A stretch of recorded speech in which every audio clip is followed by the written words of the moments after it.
The Secret Life Next Door: How a Neighbor's Betrayal Unraveled My Family and My Sanity. I always thought our neighborhood was safe. Quiet streets, white fences, and children playing after school. It all screamed normal. My parents had built our house on the edge of Maple Grove, with a sense of pride that bordered on obsession. They were meticulous about appearances: perfectly trimmed hedges, freshly painted shutters, and neighbors who smiled politely at every garden party. To outsiders, everything seemed perfect. But I should have known better. Because perfection, as I would learn, is often just a mask. It started with Mr. Callahan next door. He moved in when I was 15, a seemingly ordinary man with a quiet smile and a polite demeanor. His wife, Leela, was sweet, always baking cookies and waving whenever we passed. At first, they seemed like the kind of neighbors every family hopes for: friendly, unobtrusive, unremarkable. But there was a tension that lingered just beneath the surface, a strange undercurrent in their interactions that I didn't understand. Sometimes I would see Leela's expression change when my father walked past her garden. A smile would stiffen, ice would flicker away, and I didn't know what to make of it, so I told myself it was nothing. The first red flag came the night of my 16th birthday. My parents threw a small dinner at home, just close family. Mr. and Mrs. Callahan were invited as usual. Dinner was ordinary at first: roast beef, mashed potatoes, polite conversation. But as the evening went on, I noticed the way my father and Mrs. Callahan exchanged glances over the table. They weren't subtle. Their eyes locked in silent communication, fleeting smiles that didn't reach their faces, and a tension that made my stomach twist. I tried to ignore it, but the unease lodged in my chest like a stone. That night, after everyone had gone, I overheard my parents talking in the living room. I was supposed to be asleep, but curiosity, or perhaps instinct, drove me to the staircase. My father's voice was low, almost trembling. "I can't keep this hidden forever," he said.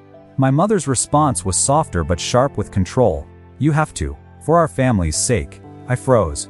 My heart was pounding so loudly I was certain they could hear it. Hidden in shadows, I strained to listen, catching fragments. "It's not just her. If anyone finds out, we have to be careful." My young mind tried to piece together what it could mean, but the words were deliberately vague. Like a puzzle I wasn't meant to solve. Yet I felt the first real crack in the image of my family's perfection. Something was wrong, very wrong. Weeks passed, and the signs became impossible to ignore. My father would disappear for hours under the guise of late night business calls. My mother began spending more time in her room, scrolling on her phone with an intensity I hadn't seen before. Clara, my younger sister, noticed it too and confided that she had seen my dad slipping over to the Callahan's house in the evenings. She didn't know exactly what he was doing there, but the secrecy was undeniable. I felt a mix of fear and fascination. I couldn't stop thinking about it. The breakthrough came one evening when I stayed up past midnight, trying to catch him in the act. I saw my father slip through the side gate of our yard and cross over to the Callahans. I followed silently, staying hidden behind the hedges. What I saw made my stomach turn.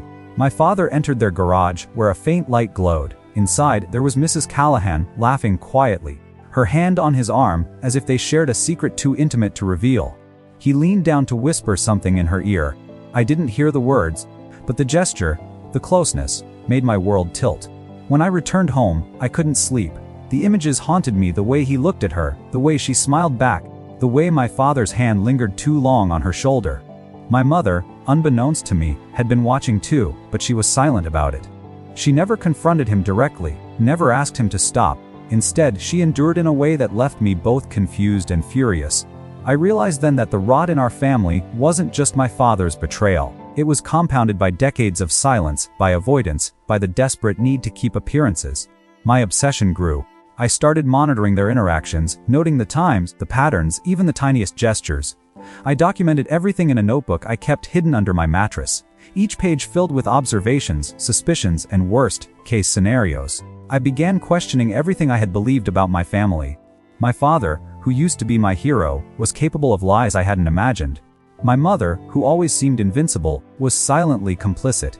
And I, caught in the middle, had no idea how to reconcile the family I thought I had with the one I now saw in fragments. The tension reached a fever pitch when I accidentally stumbled upon messages on my father's phone. He had saved texts from Mrs. Callahan, flirty and suggestive, laced with emojis that made my blood boil. The realization hit me like a punch to the chest. This wasn't a casual affair. It was systematic, deliberate, and ongoing. And the most terrifying part, my mother wasn't fighting back. She wasn't confronting him. She was watching, waiting, perhaps planning her own retaliation, or worse, quietly accepting it. That night, I lay in bed, staring at the ceiling, trying to make sense of what I had seen. I felt betrayed, not just by my father, but by the entire illusion of normalcy that had surrounded me my entire life. The quiet streets of Maple Grove, the friendly neighbors, the white fences, all of it had been a facade, and now, I had to decide what to do with this knowledge. Expose him, confront him, or continue living in a house where deceit was the foundation. I didn't yet know the answer, but I knew one thing: life on Willow Lane, or rather, Maple Grove, would never be the same again. The following days were unbearable. Every time my father walked through the front door, my stomach dropped like I was stepping off a cliff I hadn't noticed. The house felt suffocating, the walls closing in with every glance, every polite smile he forced onto my mother's face. My mother didn't acknowledge anything directly. She carried on with her routines as if nothing had happened, but I could see the cracks. There were moments when she'd pause mid-task, her hands frozen over the dishes, staring blankly at the counter, and I knew she was replaying something in her head. Something I didn't yet understand. I became obsessed with finding out exactly what was going on. I didn't just want confirmation anymore. I wanted proof, details, a narrative that could make sense of the chaos. One evening, while my father was in the garage tinkering with his old car, I sneaked into the Callahan's driveway. I stayed in the shadows, crouched behind a bush, my heart hammering in my chest. The porch light flicked on, and I froze. Mr. Callahan stepped outside, holding a beer, and I realized he had no idea I was there. Then she came out, Mrs. Callahan. She didn't look the same as the woman I had glimpsed through the hedge months ago. There was a sharpness in her eyes, a kind of confidence that unsettled me. My father appeared behind her, and the way they interacted made my blood run cold. This wasn't a secret meeting, it was an orchestrated partnership. They laughed quietly, leaning in close, as if the night belonged entirely to them. And then I noticed a small child, barely 4 or 5, peeking around the side of the house. He looked exactly like my father, his eyes, his smile, the curve of his jawline. It was undeniable. I ran home before they saw me, my mind racing. I couldn't tell anyone yet. Not my mother, not my sister, no one. The knowledge burned a hole in my chest, a mixture of fear, anger, and helplessness. That night, I lay awake, staring at the ceiling, thinking about the impossibility of the situation. My father had built an entire second life, and my mother, was letting it continue, silently watching, silently enduring. The next morning, I tried to act normal, but the tension was unbearable. Every word my father spoke felt loaded, every smile from my mother felt rehearsed. Clara noticed my distraction and cornered me in the kitchen. "You saw him, didn't you?" she asked, voice low. I froze. She didn't need me to answer. "I knew you would eventually. It's worse than you think. Mom, she knows more than we do." The revelation hit me like a sledgehammer. I thought my mother was naive, silent, unaware. But she wasn't. She had been observing, calculating, preparing. My sister's words echoed in my head all day. I felt trapped in a house full of shadows, where everyone was hiding secrets and only a few threads of truth were visible. I realized I couldn't trust any interaction in this home. Even casual conversations, smiles, jokes, they were all layered with unspoken meanings. Then came the confrontation. I couldn't hold it in any longer. One evening, after dinner, I demanded to know everything. "Tell me the truth.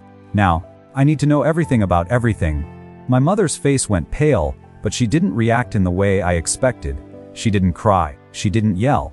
Instead, she simply gestured for me to sit down. My father remained standing tense, avoiding my gaze.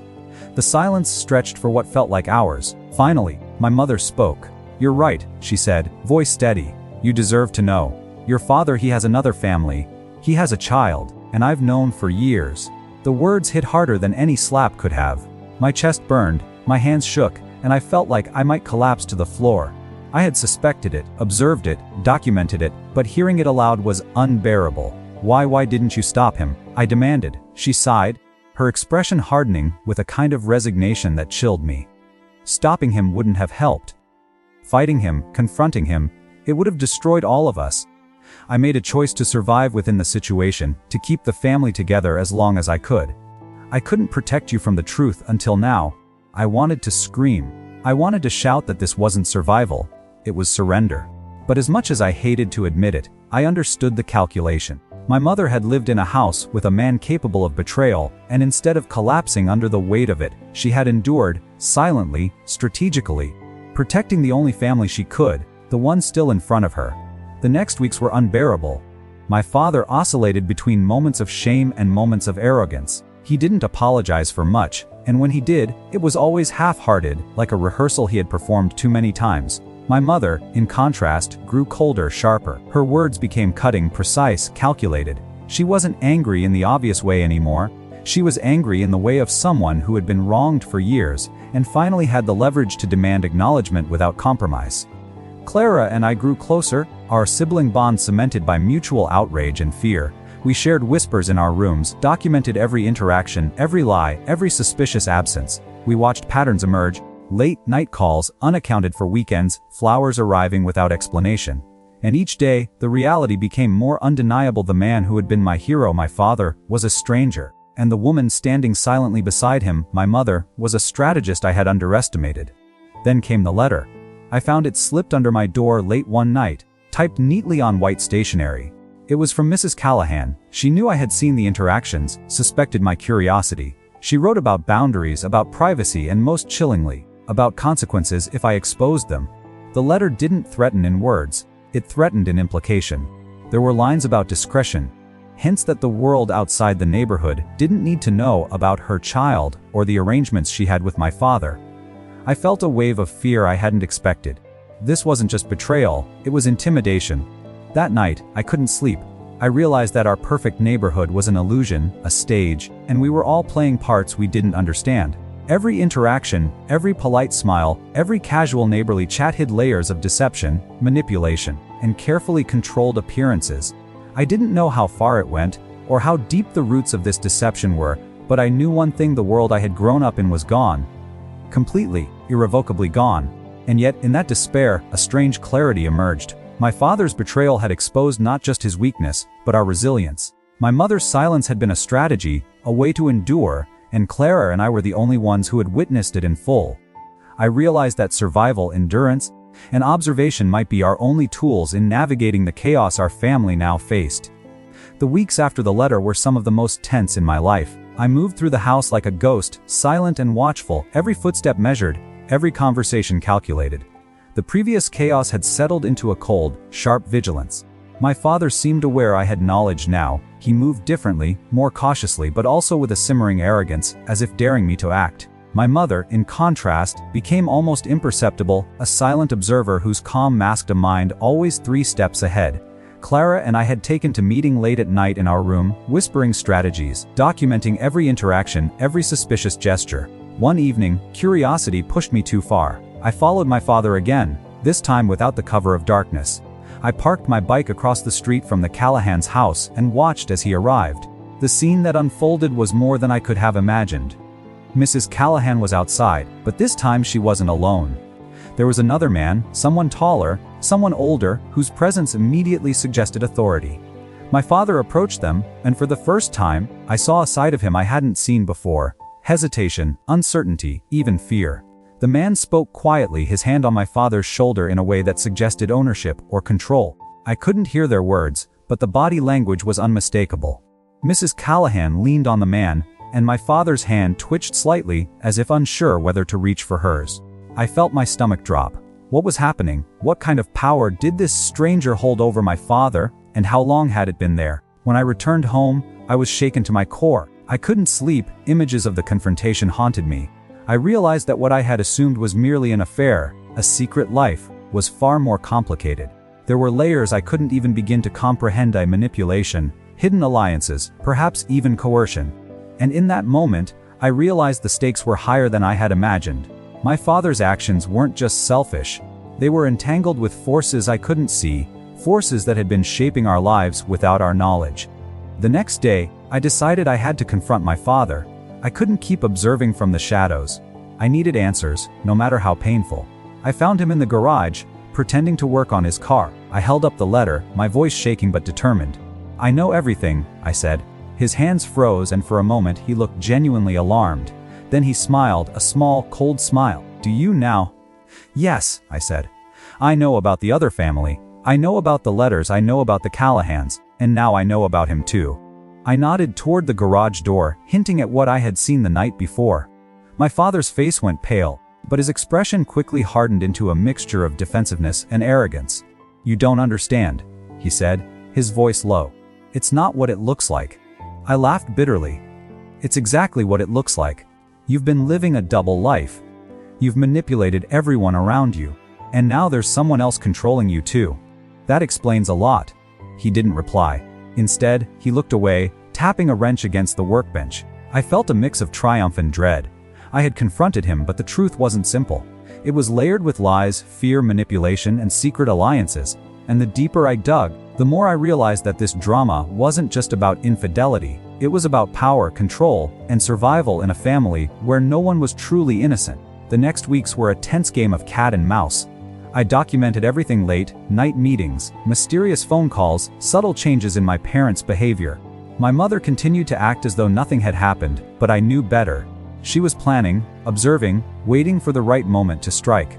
Or perhaps to protect herself. Clara and I became almost conspiratorial, sharing information in whispers, decoding messages in gestures, watching the shadows of our home for any hint of betrayal. Then came the revelation that shattered the last illusion of safety. I discovered a hidden drawer in my father's desk, locked and carefully concealed. Using a key I found taped under the desk, I opened it and found a collection of photographs, documents, and letters. They detailed years of manipulation, financial deception, and long-term arrangements between my father and Mrs. Callahan, including transfers of money, property documents, and correspondence that hinted at plans for the child's future. I realized then that my father hadn't just betrayed my family emotionally. He had been building a parallel life in every sense, securing resources, legal rights, and planning contingencies for a future we weren't part of. The depth of the betrayal was staggering. This was no impulsive affair, it was a carefully constructed alternate reality. And the more I read, the more I understood that my mother's silence wasn't weakness. It was survival. She had watched all of this unfold, had known the exact scale of the deception, and had endured in order to protect what remained of our family. One night, I overheard a conversation between my mother and Clara that would change everything. "We have to act carefully," my mother said. "He thinks he controls the situation, but he doesn't realize we've been planning for months." Clara whispered something I couldn't hear, and my mother's voice softened slightly. "Yes, but timing is everything. If we move too soon, we risk losing everything. Patience will win this." It was in that moment I realized that the real power in the household wasn't my father, and it wasn't Mrs. Callahan. It was my mother, silent, strategic, calculating, a master of patience who had endured years of betrayal and manipulation. And for the first time, I began to understand the complexity of family dynamics, that survival, loyalty, and revenge weren't simple concepts. They were tools, wielded by those who had the patience to endure and the intelligence to wait for the right moment. The tension in the house escalated over the next few weeks. I began to see changes in my father's behavior: subtle, defensive gestures, a cautious tone in his conversations, small errors that betrayed his anxiety. My mother maintained her calm, but her eyes gleamed with a determination that chilled me. Clara and I watched everything unfold like spectators in a theater, powerless to intervene but desperate to understand. And then, one evening, the first true confrontation occurred. My father, frustrated and unsteady, tried to assert control. He demanded that my mother sign off on a financial arrangement related to the other family, insisting that it was necessary for the child's welfare. My mother, calm but resolute, refused. She laid out the documents she had secretly prepared, showing that she had anticipated every move, every argument, every attempt at coercion. The confrontation was sharp, brutal, and terrifying in its intensity. For the first time, my father realized he wasn't the only one playing the game. And that was when I understood the truth. Our family had survived all these years not because of honesty or trust, but because of endurance, strategy, and the willingness to wait for the right moment to act. Betrayal had been the catalyst, but patience and intelligence would be the instruments of resolution. The house on Maple Grove, or Willow Lane, as I still think of it, would never be the same, and I knew, deep down, that the coming months would reveal truths more shocking than I could imagine. The weeks that followed felt like walking through a house that had been subtly rearranged overnight. Every creak of the floorboards, every muffled sigh, every glance my parents exchanged carried weight. My father, once untouchable in his arrogance, now moved with the cautious steps of a man realizing that control had slipped from his hands. He was no longer the orchestrator, he was reacting, defending, trying to salvage scraps of a life that had once been his domain. My mother, on the other hand, had become almost untouchable. I watched her orchestrate small, precise moves, as if the house itself were a chessboard, and she knew every piece's position. Clara and I were allies in this silent campaign, watching, documenting, and learning. It was as if we had inherited a language of observation, where every subtle shift meant something. Every phone call, every late night errand, every unexplained absence of my father was cataloged, analyzed, and stored. The scales had tipped, and the house, our family, was entering a new order. Then came the night when the final confrontation unfolded. My father had arranged to meet Mrs. Callahan at their house, intending to finalize the arrangements he had long cultivated: legal documents, property transfers, financial settlements, all the elements of the second life he had been building in secret. My mother, Clara, and I knew this meeting was the moment to act. We watched him leave, noting the clock, noting the distance, knowing that the confrontation we had prepared for months was about to happen. We followed, keeping our distance, shadows in the periphery. The neighborhood was quiet, the autumn leaves whispering under our feet as we approached the Callahan's property. I could feel the tension vibrating through my chest. This wasn't just about betrayal anymore, it was about reclamation, justice, and survival. My mother had prepared herself with a meticulous understanding of her options, and I understood that the next hours would determine the trajectory of our entire family. Inside the house, my father was visibly nervous, pacing as he went over the documents. Mrs. Callahan smiled, confident, almost amused at his unease. And then, with the calm precision that had defined her entire response to betrayal, my mother entered. She didn't announce herself, didn't knock. She simply appeared, standing in the doorway, eyes steady and commanding. My father's jaw dropped, and Mrs. Callahan's confident smile faltered. "You think you can manipulate everyone and continue unchallenged." My mother's voice was low, but sharp enough to slice through the tension in the room. "You've underestimated the patience, intelligence, and resilience of those you betrayed." What followed was a cascade of revelations that I had barely dared imagine. My mother laid out every detail: the knowledge of the affair, the letters, the financial manipulations, the hidden arrangements, and even the coercion my father had faced from the stranger I had seen in part 2. Each detail landed like a weight in the room, bending the atmosphere toward accountability. My father tried to interject, but my mother controlled the conversation, weaving facts with precision, leaving him speechless. Clara and I stepped forward, presenting our observations. Our documentation, photographs, and notes provided undeniable evidence of the duplicity that had haunted our lives. Mrs. Callahan, realizing that her calculated control over my father and our family was now compromised, tried to assert dominance, but my mother anticipated every move. With strategic calm, she dismantled every argument, exposing the intricate web of lies that had been spun over years. The room felt charged with electricity. My father, once confident in his secret world, finally confronted the magnitude of his actions. He realized, with dawning horror, that the family he had thought he could manipulate, deceive, and sideline had outmaneuvered him in every way. The second life he had built, the child he had tried to protect from exposure, the carefully orchestrated duplicity, all unraveled under the combined force of our vigilance and my mother's strategic brilliance. Then came the moment of reckoning. My father, defeated and humiliated, slumped in a chair, the arrogance drained from his posture. Mrs. Callahan retreated, realizing that her influence had been broken, that her carefully constructed role in our lives was no longer viable. My mother, with a mixture of compassion and steel, offered him a choice: acknowledge the betrayal fully, accept responsibility, and commit to transparent coexistence, or face the permanent consequences of his actions, which included legal, financial, and familial restructuring. I watched, heart pounding, as my father swallowed, struggling to speak, finally muttering words of acknowledgement and apology. It was a small step, but significant. The power dynamics in the house had shifted irrevocably. My mother had reclaimed control, not through anger or vengeance, but through patience, intelligence, and an unwavering commitment to her family. Clara and I stood beside her, aware that we had survived not just betrayal, but the potential destruction of everything we had once known. In the weeks that followed, the family slowly began to rebuild. Transparency replaced deception, conversations replaced silence, and boundaries were carefully redrawn. My father, though still flawed, became accountable in ways he had never been before. My mother, having demonstrated her resilience and strategic brilliance, restored order and stability, though not without scars. Clara and I learned the delicate art of observation, patience, and courage in the face of betrayal. And though the shadow of the past lingered, the house, once a place of fear, suspicion, and manipulation, began to feel like home again. We had survived the unraveling of trust, the exposure of hidden lives, and the weight of secrets long buried. And in that survival, I realized the most important truth: family isn't defined by perfection, but by endurance, loyalty, and the willingness to confront the darkest truths together. As I stood on the porch one evening, watching the last autumn leaves fall, I understood that the past could never be erased, but the future was ours to reclaim. And for the first time in years, I felt a sense of quiet hope, knowing that while betrayal had shaped us, it hadn't broken us.